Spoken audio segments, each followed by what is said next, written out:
experts running testing centers and doing world-class modeling, to the manufacturers making masks and gloves, Canadian know-how has kept people safe. It has saved lives, and it has helped us chart the path through this crisis.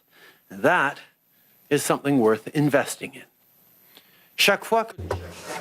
Every time researchers understand a bit more about a virus like COVID-19, or they develop new treatments to treat cancer or improve air quality, they help to save lives.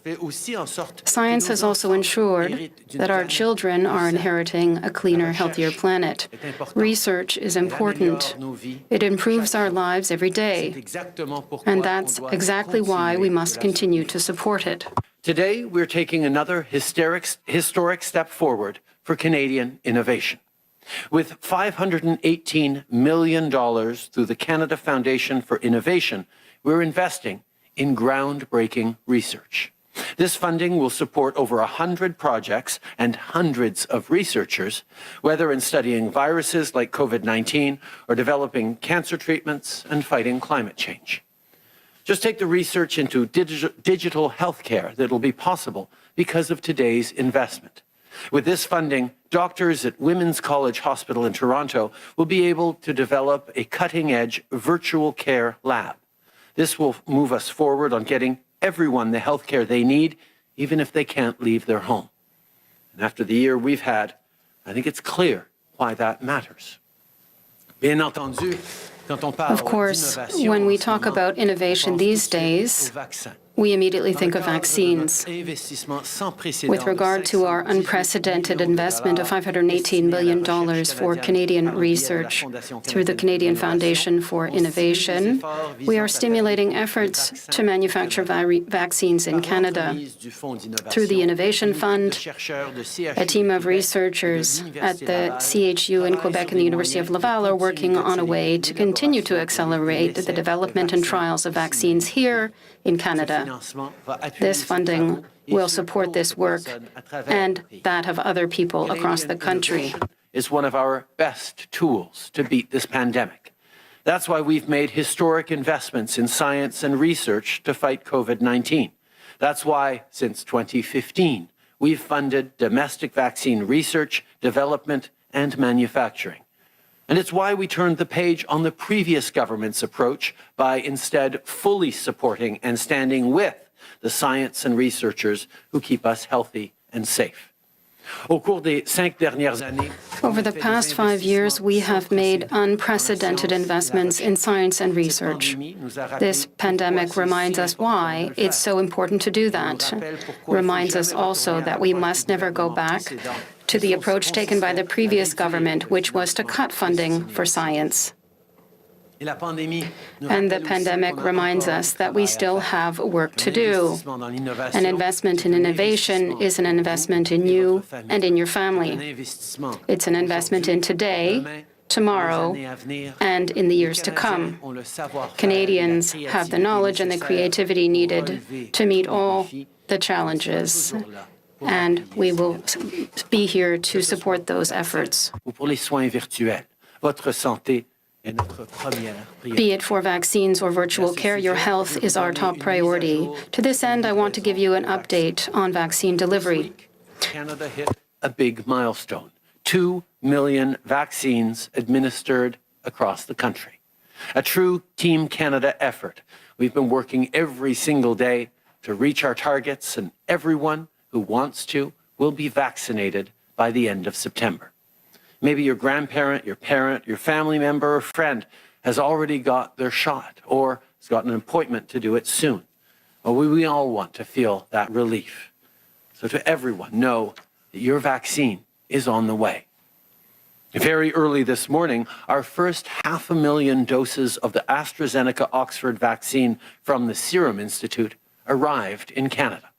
Already, the National Operations Centre has worked with provinces and territories to coordinate shipments of these vaccines across the country. Our priority is getting doses into arms as quickly as possible, because we've got a lot more vaccines on the way. Thanks to Moderna, Pfizer, and AstraZeneca, we will receive a total of over 1.8 million doses over this week and next week. In concrete terms, in figures, this means that people that you know will get vaccinated soon, your parents, grandparents, and frontline workers. So it's the ray of hope that you are waiting for. Thanks go out to those who are patiently waiting so that their parents and grandparents can get vaccinated first. And to those who have an appointment to get vaccinated, I know that you will remain cautious to protect yourselves and others. Just last June, I met Luc. He's the owner of Régimbal Awards and Promotions, a family business here in Ottawa. The first wave of the pandemic hit their business hard, but with the wage subsidy and rent support, they were able to rehire staff and keep their doors open. Well, 8 months later, and Luc's store is still going strong. In fact, they're even continuing to give back to the local fight against COVID-19 with their Stronger Together campaign. Through this great initiative, they're donating proceeds from their fabric face masks, tees, and hoodies to the Ottawa Community Foundation for the most vulnerable in the city. Across the country, there are so many stories like Luc's. To date, the wage subsidy has supported more than 5 million people, and the rent subsidy has been there for over 129,000 businesses and organizations. We've come a long way in the fight against this pandemic, but we're not out of the woods yet. So for Luc and for people across the country, I have some important news to share. We are extending the Canada Emergency Wage Subsidy and the Canada Emergency Rent Subsidy and lockdown support at their current levels until June. In other words, we're making sure that the wage and rent subsidies continue through the spring and that the amount of support remains consistent. This isn't the time to pull back on support for workers or business owners. It's the time to see people through what is hopefully the final stretch of this crisis. And it's the time to get the whole economy ready to come roaring back.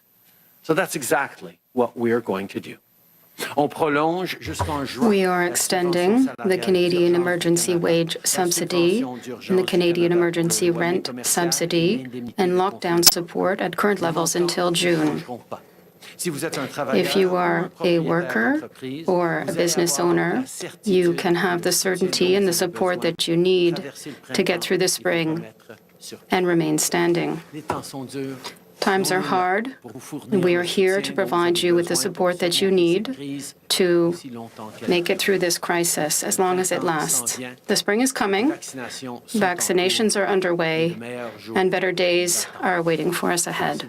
Thank you very much. I now give Chrystia Freeland the floor. Okay, well, thank you, Prime Minister, and it's good to be here with everyone. Hello. Today we're announcing that the government will extend the current rate structures for the Canada Emergency Wage Subsidy, the Canada Emergency Rent Subsidy, and lockdown support from March 14 to June 5, 2021. This means the maximum wage subsidy rate for active employees will remain at 75%. The maximum rent subsidy rate will remain at 65%, and lockdown support will remain at 25%, providing hard-hit businesses with rent support of up to 90%. I want to be clear as to the reasons that we are extending the wage subsidy, the rent subsidy, and the lockdown support measure. We are doing this because of the COVID-19 pandemic. The Canadian economy has faced its worst shockwave since the records have been kept. According to figures published by Statistics Canada yesterday, there was a contraction of 5.4%. Even if we have seen encouraging signs of a recovery, including higher growth than forecast in the fourth quarter of 2020, we are not yet at the end of it. Today, there are 800,000 plus fewer Canadians working than at the beginning of the pandemic. We continue to live with COVID-19. Defeating the virus. Vaccines are rolling out in ever greater quantities. This is good. There is light at the end of the tunnel. But we cannot definitively say that we've turned the corner. That means that public health lockdowns and the supports that sustain them must continue to be available to Canadians where and when they are needed. Now, I'm going to tackle this next point head on. I've been surprised to read some commentary suggesting that Canadians may be doing too well for their own good. Some have pointed to rising household disposable incomes in the first 9 months of last year as evidence that our government acted too swiftly and too effectively to support Canadians. I disagree. As former Bank of Canada Governor Stephen Poloz has pointed out, a firefighter has never been criticized for using too much water. I think we must now add this caveat, unless it's by a conservative pundit in Canada. Now, let me be very clear. When COVID-19 struck, our government needed to step up quickly, decisively, to prevent Canadian families and Canadian businesses from falling off an economic cliff. And our government will continue to do whatever it takes for as long as it takes to help Canadians through this bleak time, to prevent economic scarring, and to invest in a way that allows us all to come roaring back after COVID-19. Canadians can count on us. Of course, we are constantly, carefully evaluating government spending, government debt, jobs numbers, and economic growth. We are prudent and we are responsible. But sometimes the greatest danger is not to act. And we understand that risk too. Our government is by no means alone in taking this approach. On the contrary, we are in the vanguard of a global response to this global crisis. The International Monetary Fund, in a recent report, explicitly lauded Canada's actions. Our response, the IMF said, and I quote, provided crucial support to the economy and the functioning of financial markets and helped protect lives and livelihoods. The IMF also warned Canada, and I quote, to avoid a premature withdrawal of policy support. We are doing exactly what we need to do in this unprecedented time, and that is to support Canadians. We will continue to do this work, this important work, and I will now give the floor to François Philippe. François Philippe, please. Thank you, dear Krista, for giving me the floor. Good morning, everyone. The pandemic has demonstrated the importance of scientific research in order to find solutions to real problems. Discoveries made in labs right here at home lead to a healthier, greener, and more prosperous world, as the Prime Minister said. That's why today's announcement of more than $500 million to support Canadian research through the Canada Foundation for Innovation is so important to all Canadians. Ce financement viendra en aide à This funding will help over 1,000 researchers and contribute to more than 100 projects across the country, be it for top cutting-edge lab equipment or creating crucial research databases.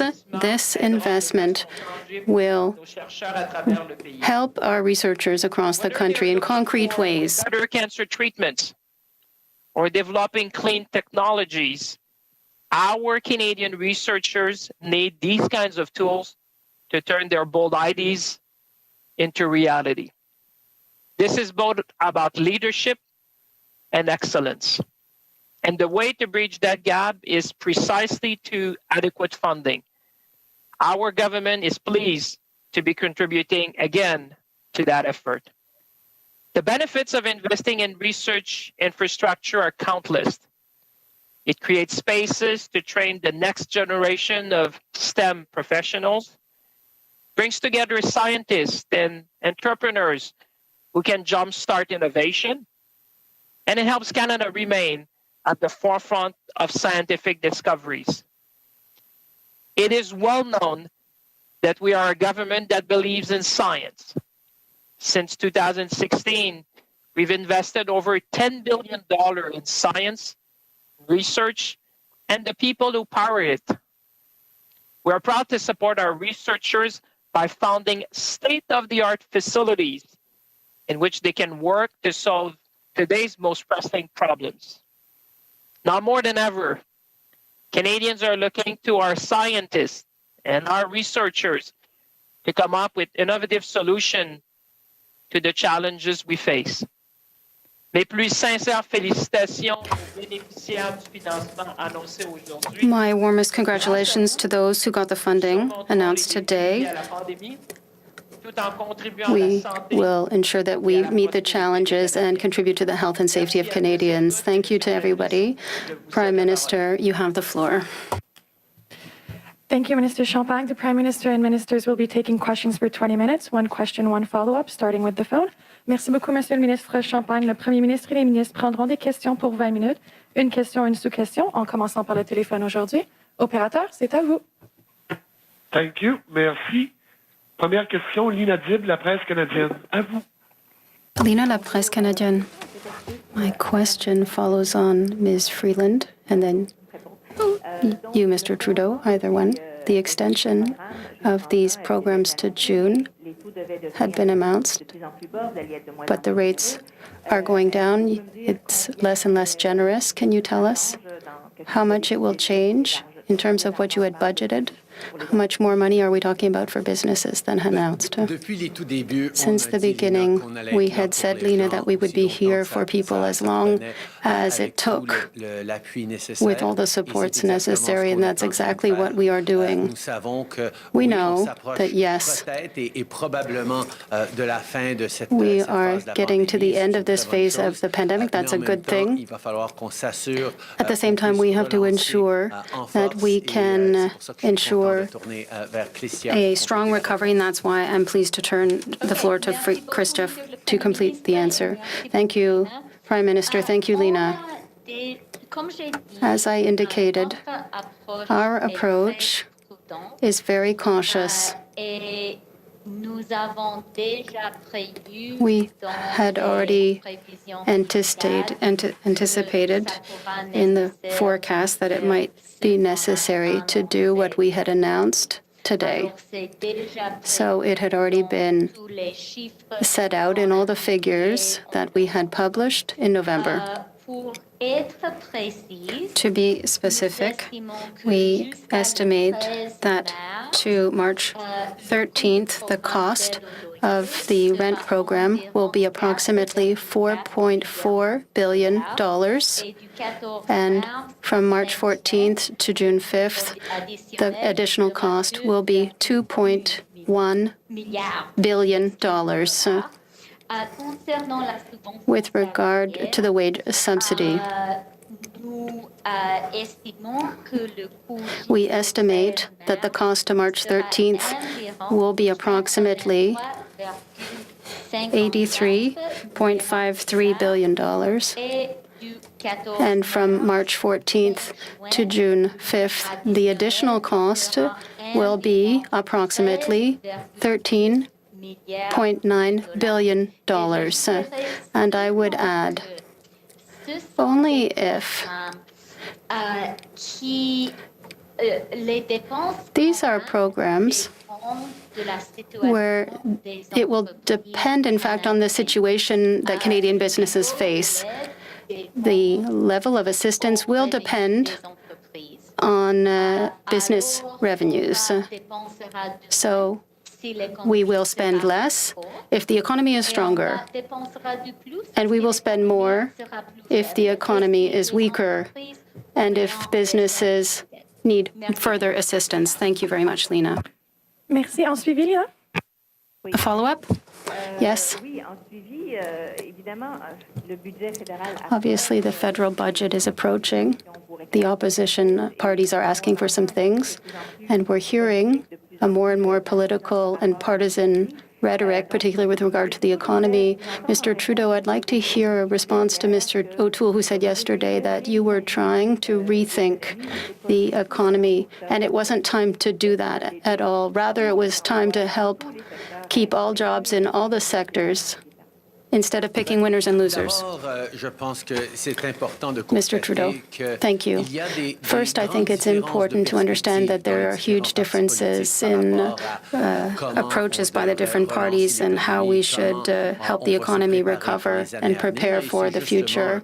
And this is an extremely important debate, and I hope that all Canadians will be involved in this over the coming months and the coming year, because this idea of rebuilding better, building back better, is something that affects us all.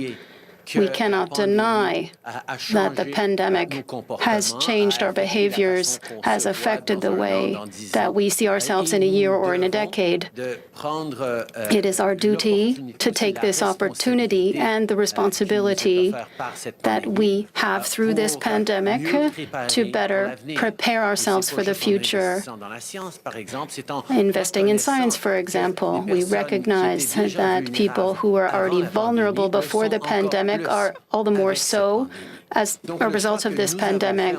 So we have made choices as a government to help the more vulnerable members of our society, to offer more assistance to those who really need it. It's not just a moral argument. It's about creating a stronger economy for the future. These are values that underlie everything we try to do as a government, not because we have a moral approach, but because we understand that a strong economy depends on the participation of all. As Mr. O'Toole said, and as Conservative politicians are saying, he thinks that we acted too quickly. We were too generous in helping Canadians. But our understanding is that by helping people now, we are ensuring better growth for everyone in the coming months and the coming years. The Conservatives do not agree with this approach. It is up to them to make that argument, but as I indicated, the promise that I made from the very beginning was that we would be here for people as long as it took, with all the amounts needed, because it was the right thing to do for people and for the Canadian economy. Thank you, Prime Minister. Operator, next question on the phone. Thank you. Merci. Next question, Ryan Tumulty, National Post. Line open. Yeah, good morning, sir. President Biden yesterday said that he expects his country will have enough vaccine to inoculate all its citizens by the end of May. You said that you expect that milestone to be reached here by September. Do you worry about the American economy potentially being able to open much sooner than the Canadian economy and the impact that'll have on businesses here? Obviously, we are working extremely hard every single day to get as many doses to Canadians as possible, as quickly as possible. And as I've been saying since the past November, we expect all Canadians to be vaccinated by the end of September for those who want it. We are seeing, however, an increase in the number of vaccines coming into Canada, as we had hoped for. It's possible that those timelines be moved forward, and we're certainly going to work closely with the provinces in order to try and get to that, to get vaccinations to Canadians as quickly as possible so that we can loosen and reopen as quickly as possible. Obviously, the pandemic has had a very different course in the United States with far greater death tolls and case counts. And that has had its own impact on the American economy that Canadians haven't quite felt the same way. So it's always something we have to be careful about in comparing each other. But certainly, we're going to continue to work to get as many Canadians vaccinated as quickly as possible by following the science and following the best recommendations of our experts. Okay. I think that obviously people know that we are working extremely hard in order to deliver the most number of vaccines as quickly as possible so that we can get through this pandemic as quickly as possible. We have made the promise in November that everyone would be able to get vaccinated if they so wish by the end of September. In Canada, obviously, we are optimistic that perhaps we'll be able to move those up based on the number of vaccines that we're approving and having delivered in Canada. And we will continue to work in order to accelerate this process, working with the provinces and respecting and listening to the best advice from our scientists. In fact, when it comes to some measures, the U.S. are ahead of us, but we also know that the United States had a much more serious pandemic than we did, with more deaths, more cases per capita than we did here in Canada. So we always have to be careful when we compare the experiences in different countries. But it is this government's priority to ensure that we get the most number of vaccines here quickly as possible. Yeah, sir, I totally understand what you're saying about the disparate death tolls between the U.S. and Canada. Obviously, they've had a much worse pandemic, but that won't change the fact that by summer, their businesses will be able to reopen, their tourism sector will be able to come back to life. That could have a dramatic economic difference between where Canada and the U.S. is. Is there anything you can do beyond just trying to secure more vaccines to help alleviate that difference? We are working very, very hard to get more vaccines more quickly, and we're seeing the results of that work with the delivery this morning of 500,000 doses of the AstraZeneca vaccine from the Serum Institute. That wasn't part of the calculations we had when we promised to Canadians that we'd have 6 million doses by the end of March. So now we're going to have well more than 6 million doses by the end of March. That is good news. And with the progress made on the approval of the Johnson & Johnson vaccine, with Novavax vaccines coming, with more doses of many vaccine makers coming forward in time, we're very optimistic that we're going to be able to accelerate some of these timelines. So we're going to continue to do everything we can to allow our population to get through this challenge as quickly as possible so we can get to rebuilding and moving forward as rapidly as we possibly can. That is our focus. Okay. Nous savons we know that we all want to get through this as quickly as possible, and we are going to work with the provinces and territories, with the partners, vaccine companies, with experts, in order to do this as quickly as possible and as safely as possible. At the same time, we had good news today with 500,000 doses that we hadn't anticipated getting, that we will get from the Serum Institute, AstraZeneca. We know that what we had already promised, that is 6 million doses by the end of March, will be exceeded by several hundreds of thousands of doses. as a result. And in the spring, we will have tens of millions of vaccine doses delivered in Canada. We have hope, therefore, that we will be able to accelerate the reopening process. But at every stage, we are going to first and foremost ensure that we follow public health criteria. If we open too quickly, we could have worse consequences for the Canadian economy than waiting a little bit longer to ensure that it's safer. It's better. We have to ensure this balance, and that's what we will do. Merci. Opérateur, dernière question téléphone avant de passer dans la salle. Thank you. Final question. Next question, Dustin Ling, freelance. Line open. Good morning, Prime Minister. Obviously, in 2019, your government instituted changes to how federal inmates are placed in isolation. You claimed that you were putting an end to solitary confinement, in keeping with several court rulings calling it unconstitutional.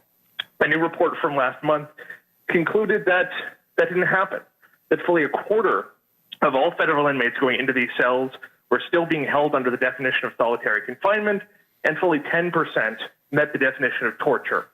Given that, are you going to implement any changes to comply with those court rulings and to follow your own law on the matter?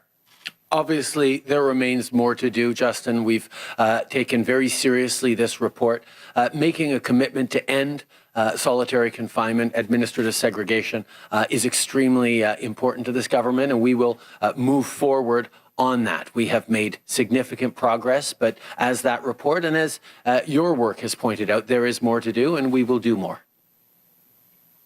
Following up. So the data, your own government's data, shows that you're torturing fully hundreds of federal inmates. Is there going to be accountability for that? Is someone going to resign or be fired or lose their job? Is there going to be any immediate action taken to rectify this? We've taken very seriously the report put forward, and I can assure you that Corrections Canada and Minister Blair are following up on this. It is unacceptable that we still have Canadians in such difficult circumstances. We need to make sure we are respecting their rights and respecting our commitments to end administrative segregation, and that's what we're going to continue to work on. Merci. On va maintenant passer pour les questions dans la salle. Hi, it's Annie Bergeron-Oliver from CTV National News. Sort of following up on what Ryan was just saying. You know, President Biden yesterday did move up his timeline to the end of April. Your timeline and target is still 5 months behind the Americans. And why is it that Canada is so far behind the U.S., and why are you so hesitant to move up our timelines, despite the fact that you keep telling Canadians we're expecting tens of millions of doses coming in the spring and summer? Every step of the way, we've seen that these are new vaccines with new manufacturing processes, with new approval processes. And as we move forward, we've had to listen to and respect the best experts and the best science around how to keep Canadians safe. We know that getting more vaccines into more Canadians more quickly is the goal we have. We need to make sure we're doing it safely. And the projections we've had for many, many months certainly hold, but we're also very optimistic that they're going to be able to be moved forward if, indeed, all the vaccines that we've contracted for are able to be manufactured and shipped in the right ways. We will continue to work every single day to bring in more doses for more Canadians, to get through this as rapidly as possible. And we are encouraged by seeing positive results around the world that bode well for what Canada is going to be going through the coming months. Are you concerned then that some of these vaccine shipments won't arrive, and that's why you're not moving up the timeline? I think we've seen from the very beginning disruptions around upgrading of the Pfizer plant in Belgium has demonstrated that there were little delays for a few weeks in getting as many as we'd like, although we are now fully back on track and even ahead of schedule in terms of where we were hoping to be for the end of March. We've seen challenges around supply chains with Moderna that had to get worked through. These are new processes for new vaccines that are being manufactured in the millions and even in billions in order to cover all of everyone on Earth. These will be facing continued challenges, which is one of the reasons why we made such a deliberate effort to sign more deals with more different companies than many of our fellow countries in order to be able to assure that regardless of disruptions or challenges or some vaccines not working out at all, we would be able to get Canadians vaccinated as quickly as possible. And that is what we continue to be focused on. Okay. Nous savions depuis le début. We knew from the beginning that it would be new vaccines with new processes. That is why we made the choice as a government to negotiate more contracts with different companies, more different companies than most other countries, in order to ensure that we could get more doses per Canadian than in any other country in the world. As a result, we are confident that if there are delays or if there are vaccines that don't work at all, that we will still be able to vaccinate Canadians quickly and get through this pandemic. We will obviously continue to accelerate the processes and get more vaccines. This is because we know that this is how we will get through this pandemic as quickly as possible. Hi, Prime Minister Tom Perry with CBC. BC and other provinces are now talking about putting a 4-month window between the first and second doses of these vaccines. I'm wondering if that changes your timeline in any way. Do you see a scenario where most, if not all, Canadians might be vaccinated, say, by summer? And just on the U.S. Timeline, if the United States does reach its goal, do you see them loosening up their grip on their own supply, maybe allowing some vaccines to flow to Canada once they've got enough vaccines for their own population? Those are excellent questions, Tom. It's something we're monitoring very, very closely. The federal government job has, from the beginning, been to get as many vaccines that are safe and effective to Canadians as possible. And we signed the contracts, we're paying for the vaccines, we're bringing them in, and then we're working with obviously public health experts, the National Advisory Council on Immunization, working with provinces and chief medical officers across the country in order to deliver those vaccines to Canadians in the most rapid and most effective way to keep people safe, to get through this pandemic quickly. Obviously, we're seeing some of the science shift, some proposals put forward, which are very, very interesting, which could result in rapider timelines, but every step of the way we're going to be informed by the experts, by science, by the recommendations on the best way to protect Canadians, particularly vulnerable Canadians, and the best way to get through this as quickly as possible. It's possible those timelines move forward, but we're going to base those decisions on the science. The U.S., though, do you see the U.S. opening up?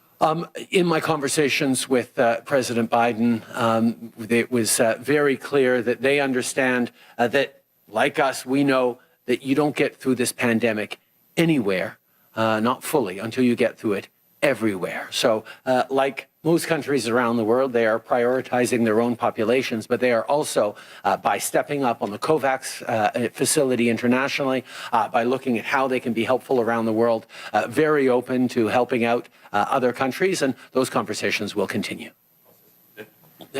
When I spoke with the President about vaccinations and our responsibility to end this virus, not just here, but everywhere in the world, he understood that need, demonstrated that he understood the need to invest in COVAX and vaccines for the rest of the world. We will work together. Obviously, the priority for every country remains to vaccinate their own population, but we also have work to do together to get through this, and we will continue these conversations. Mr. Trudeau, I'd like to hear you talk about the issue, the fact that you are optimistic that we might be able to move the September deadline forward. Could it be possible that all Canadians by the beginning of the summer might be vaccinated if they so wish? And the provinces, do they have the capacity and logistics now in order to be able to ensure this effort can happen as quickly as possible? Answer. With regard to the scenario, it's not up to the politicians to say the best way that vaccines can be used. Rather, it's the experts, the scientists who will do so, the public health experts in the provinces and the territories who are making the decisions as to whom will be vaccinated and what the timeline will be between the doses. And there are new recommendations that will have a positive impact on the experience of Canadians in the coming months. But I cannot speak to what the experts could say or could conclude, except to say that we are working very, very hard in order to get through this as quickly as possible. And the second part of your question was? Inaudible for the interpreter.